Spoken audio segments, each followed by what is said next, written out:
वाटून काम केलं आणि त्या शाळेला आज 3000च्या पुढे मीटिंग आहे की आता इथे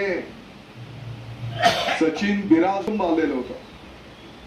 सचिन बिराजदार तसं पुण्यामध्ये राहिला आहे, परंतु आपल्या कन्येच्या शिक्षणासाठी पुण्याचं घर भाड्याने दिलं आणि जालिंदर नगर मध्ये घर भाड्याने घेऊन ते आपल्या कन्येच्या शिक्षणासाठी याच जिल्हा परिषदच्या शाळेत माझ्या कन्येला शिक्षण मिळालं पाहिजे.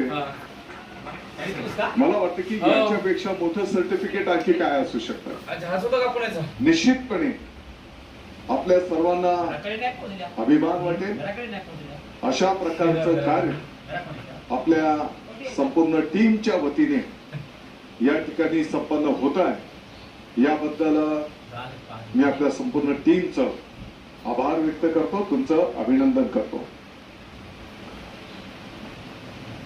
मला वाटतं की एका शिक्षकाने जर मनात विचार आणला आणि गावाने जर त्याला साथ दिली तर कशा पद्धतीने जगाच्या पाठीवर एक क्रमांकाची शाळा होऊ शकते याचं हे मूर्तिमंत ज्वलंत आपल्या समोर जिवंत उदाहरण आहे.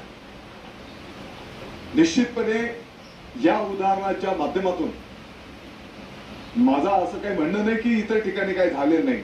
इतरही अनेक ठिकाणी काम झालेलं आहे, कमी अधिक प्रमाणात काम असेल.